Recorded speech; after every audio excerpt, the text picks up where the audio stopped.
राधे राधे, जय श्री कृष्ण। मैंने कहा था कि मैं दूसरा वीडियो बनाऊंगा जिनकी जीवन रेखा अगर यहां से किनारे से निकलती है। पहला वीडियो था कि अगर जीवन रेखा हमारी बृहस्पति पर्वत से उदय होती हो। जीवन रेखा मुख्यतः अधिकतर लोगों की यहां से ही उत्पन्न होती है, अंगूठा और तर्जनी के बीच में, बिल्कुल यहां से। तो जिन व्यक्ति की जीवन रेखा इस तरीके से उद्गम होती है उसके बारे में मैं पहले ही बता चुका हूं, लेकिन आज जो वीडियो है वो किस लोक से आए हैं, क्या वो उनका दोबारा पृथ्वी में जन्म है, तिबारा है, चौबारा है, तो पिछले जन्म में वो क्या थे, या वो नीचे के लोक से ऊपर आए हैं। क्योंकि भूलोक के नीचे है अतल, वितल, सुतल, तलातल, महातल, रसातल और पाताल लोक।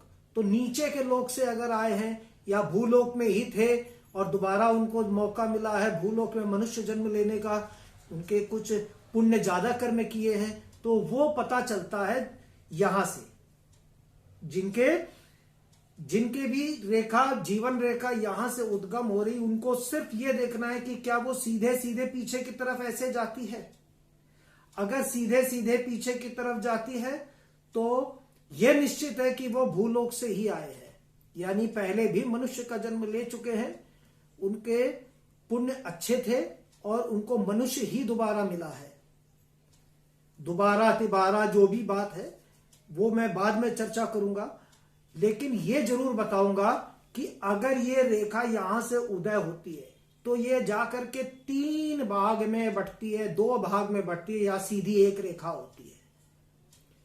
यह विषय बहुत गहन विषय है, इसको ध्यान से देखना होता है। अगर कोई चाहता है कि मैं उनकी हथेली में देखूं तो कैमरा जो है ऐसे रखना चाहिए ताकि ये जीवन रेखा जो है ये पूरी दिखाई दे।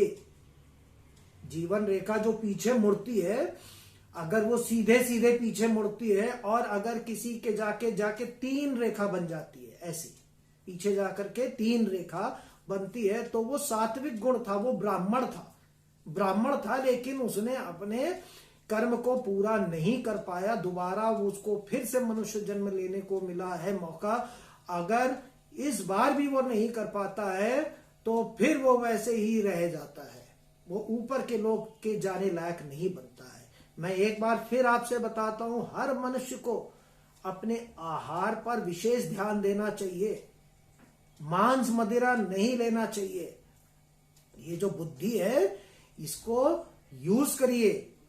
मांस मदिरा हमारे लिए सबसे खराब चीज है, यही रोकती है ऊपर जाने के लिए, यही नीचे वापस ले जाती है जहां से हम आए थे, पाताल लोक से। तो जिनके 3 रेखा वो ब्राह्मण, जिनके 2 उसके अंदर राजसिक गुण थे, उसके आहार विहार में गड़बड़ी थी, लेकिन उन्होंने पुण्य कार्य किए। राजा बनकर इन्होंने खूब दान पुण्य किया, धर्म के प्रति रहे, मंदिर का निर्माण किया, लोगों की मदद भी की है, ये पुण्य थे। तो अब उनको मौका मिला है फिर से कि शायद इस बार जो है वो अच्छे कर्म करके इस मनुष्य यानी भूलोक से ऊपर भूवर लोक पे जाने का मार्ग अपना प्रशस्त करे। और अगर किसी का 1 रहा है तो वो शिकार पे ही अपना जीवन व्यतीत किया। जिनके 2 होते राजसिक और तामसिक, जो तामसिक होता है वो सिर्फ और सिर्फ मांस मदिरा पर जीवित रहता है। बहुत सारे देश है जहां पर सात्विक आहार होता ही नहीं है। हम देश का नाम नहीं लेंगे, लेकिन सभी लोग जानते हैं। कोरोना काल में लोगों ने कई तरह के वीडियो देखे कि वहां पर कितना गंदा आहार होता है।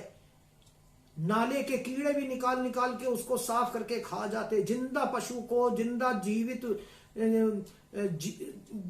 परमात्मा ने जीवन दिया है, उनको जिंदा ही तेल में भून के खा जाते हैं। ऐसे ऐसे प्राणी होते हैं, वो एक होते हैं और उनका नीचे की तरफ झुका होता है, सीधे नहीं होता पीछे, उनका नीचे की तरफ झुका होता है।